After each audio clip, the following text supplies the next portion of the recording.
Hello, everybody. This is JJ from Pachuco Zoot Suit in Fullerton, California.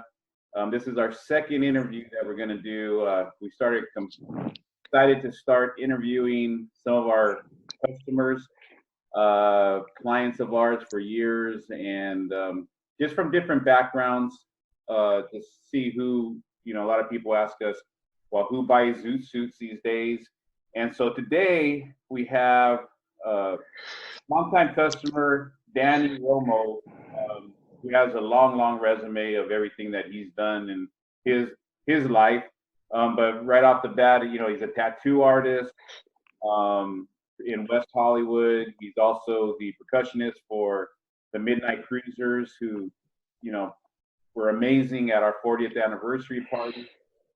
So we just want to talk to Danny today, get a little bit of his background and his feelings towards the Zoot Suit and the Pachuco lifestyle.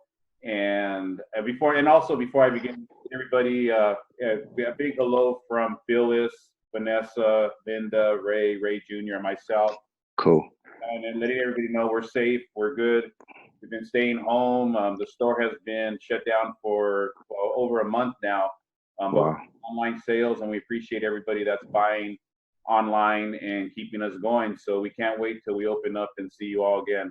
So Danny, how are you doing today? I'm doing good, man. I'm still isolating and staying healthy. We got a lot to do, so I don't want to get anyone sick, and I don't want to get sick. So, I'm doing what I have to do. Cool.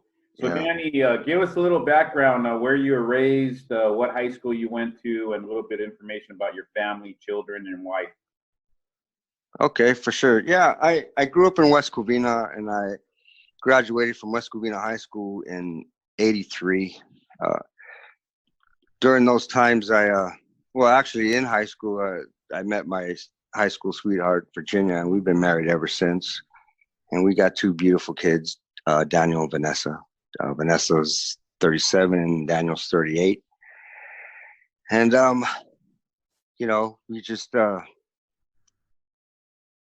hold on, my mind went blank for a second. That's all right, man. It's all right. It's all good. We're live. Okay. So, but yeah, and then also in prior discussions, we had discussed your daughter is also a nurse. Right. Also involved, in this whole coronavirus. But she's working and she's safe, and we just want to say thank you to her for all she's doing. And I know she's a support staff worker working with a lot of nurses. So right, they send our thanks and our prayers out to them, and they're on the line. So is she doing okay right now? So far, so good. I worry about her every day, man. It's just it's just so scary, just to go to the store, and then I can imagine just being a frontliner like that. It's crazy. Yeah, it's crazy. Unbelievable. Yeah. So.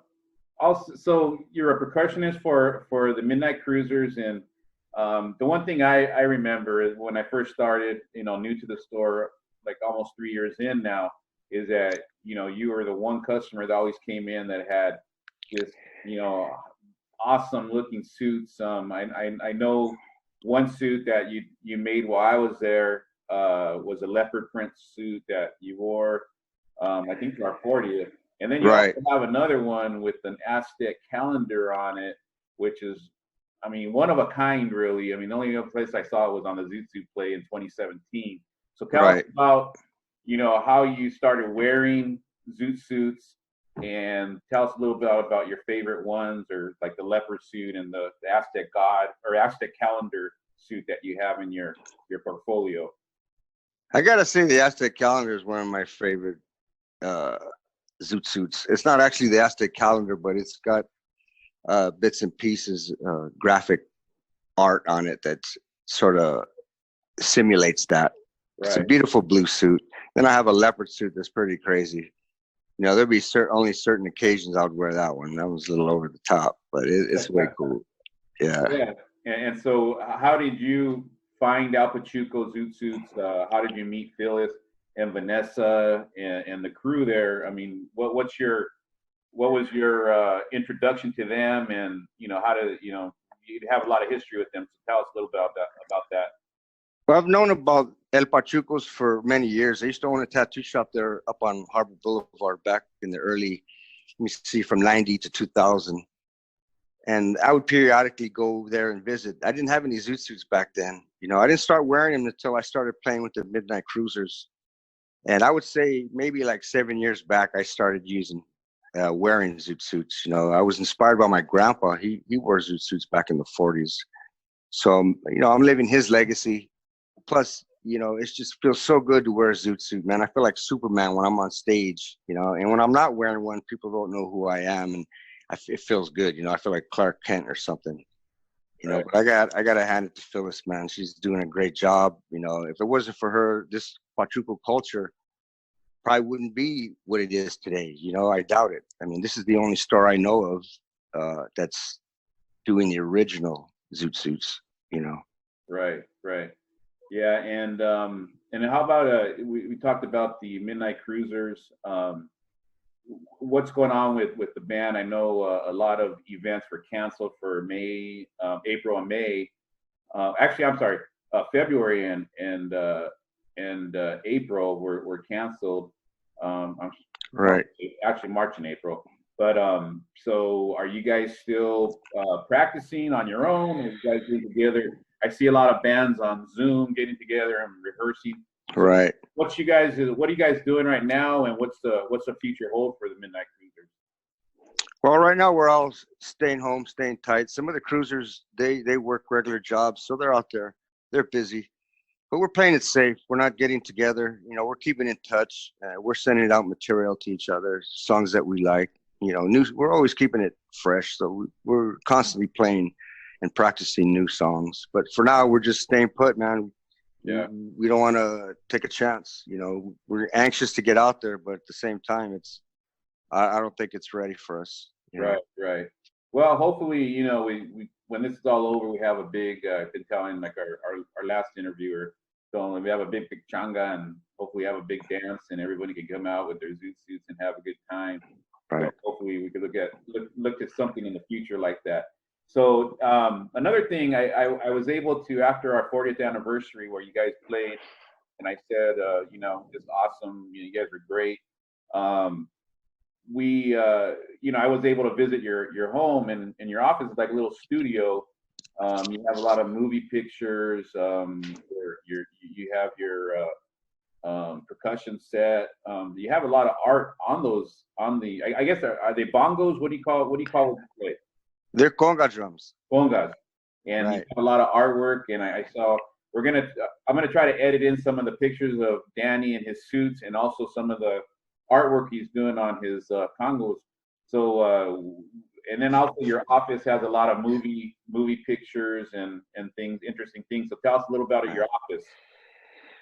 Well, all the movie stuff is like, you know, I started tattooing back in '83, and tattooing opened up all the doors for me. And I met many people throughout the years. I had a makeup artist named Ken Diaz that asked me to work on a film for him to do some prison artwork for his characters. So actually, that film was Blood In, Blood Out. And I worked on it for about a week. And then I guess he told me, hey, you know, we have another film to work on. You can't do both because, you know, we have to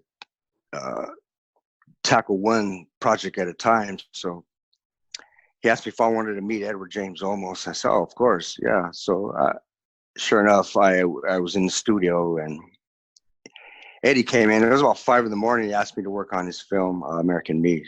So of course. So again, I was creating tattoo work or prison art for his film, and that snowballed into me being into the Screen Actors Guild, working on a lot of films. I mean, I worked on films for about 15 years. I got into the Screen Actors Guild, working with Andy Garcia on a film called Things to Do in Denver When You're Dead. Great film. You got to check that out, man. All right. I even accomplished to do my own film with the lead called Vengeance. We did that back in '83. It's been a couple of years now. It's been a lot of fun, but I have a lot of memorabilia in my house. My friend Junior, he did all the framing for me, and, you know, and all my drums that I have, I've stripped down to the wood and painted. Did my own designs, and I'm a wood carver as well. So I've carved a lot of walking sticks. Most of them are all religious.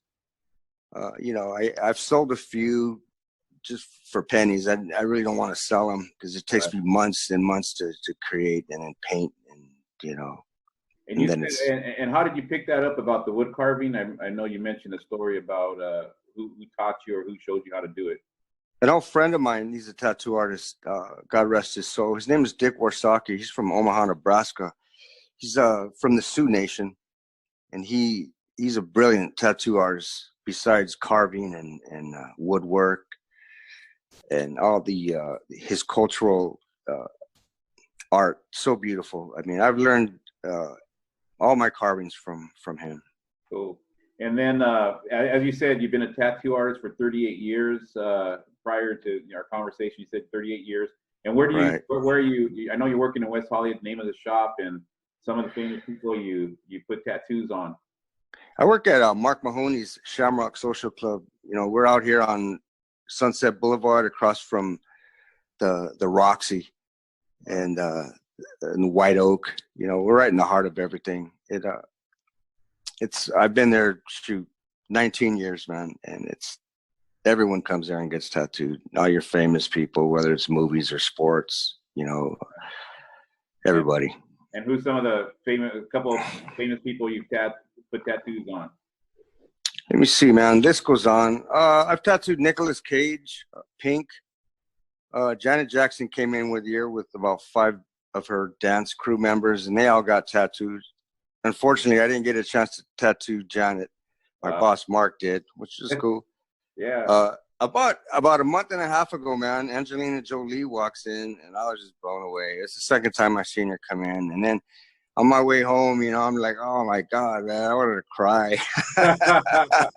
Wow, that's great, so man. Cool. You're right in the heart of, right in the heart of Hollywood, man, West Hollywood, but a lot of bars and a lot of actors and stars going in around there. So great.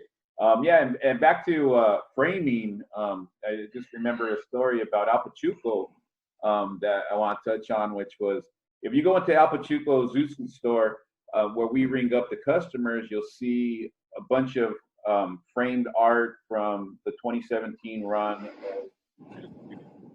And so you had something to do with that. And I was telling Danny that, everyone that comes in, it's like they want to buy, we want to buy one of those pictures because they're framed nice. They're great pictures, spotlighting important scenes in the Zoot Suit play. And so you have a little story behind that, Danny. So why don't you share that? Because they're amazing photos. Everybody always comes in and always offers to purchase them, and Phyllis will not sell them. Right. Because it looks so good. But also, there's a backline story here. So why don't you share that with the viewers? Well, Phyllis had, I think, 2 suits that I really wanted, and I couldn't afford them. I just, there's the time when I can afford them and the time I can't, man. But I'm thinking, well, I do a lot of trade work in my industry. So I was thinking, well, I know what to do. Maybe this will work. I hope it will. And I was almost sure proof I thought it would. And it did. So I had some prints made up of the play. Then I had my friend of mine, Junior, frame them for me. And all the mats are different colors that match the suits on the print. So they're all really unique, and I really did my homework on how I wanted to do this framework. It was beautiful. I had a set made for myself. I had to. So I brought him to El Pachuco's, and I went into the shop, and Phyllis was in there, and I said hi to her, and she said, oh, hi, she says, can you give me a minute? I got to go into the back and get something. So that was my perfect timing to run to my truck, pull them out, set them up in her shop. And then when she came out, they were set up, and she was just blown away. She wanted to know how much I wanted for them. I says, oh, no, I wanted to do some trade with you if you'll do that with me. She says, sure enough. So I got some of my favorite suits from that set of prints and framings. Beautiful, beautiful work. Oh, yeah. Awesome, man. Awesome.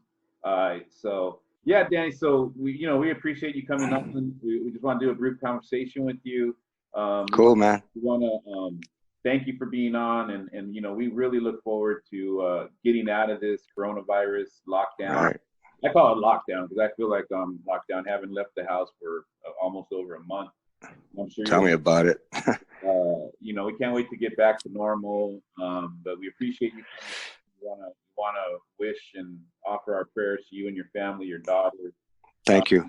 And we hope everybody's safe over there. And I just want, once again, for the viewers, you know, just let us keep on ordering from Al Pachuco online, alpachuco.com. Vanessa's sending out packages daily, so we appreciate the support.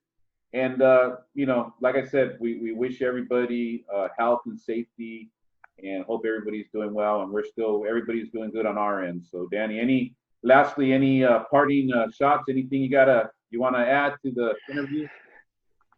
Oh, sure. Yeah. You know, I can't wait to see everybody. You know, I miss everyone out there. I miss being on stage, tearing it up with the Zoot Suit on and, you know, going crazy, man. But I know we all have to just keep it safe. Say your prayers for those who are suffering and dying, man. There's a lot of people out there that are just, you know, they're dying, they're suffering, and there's nothing we can do. They can't even be with their family members during that point in their lives. It's a tragedy. All right, man. Hey, thank you, Danny. We appreciate it. Thank you. And, you know, much love to you and your family. Thank you. Much love to you too, bro. Thank you, man. Okay. Thank you.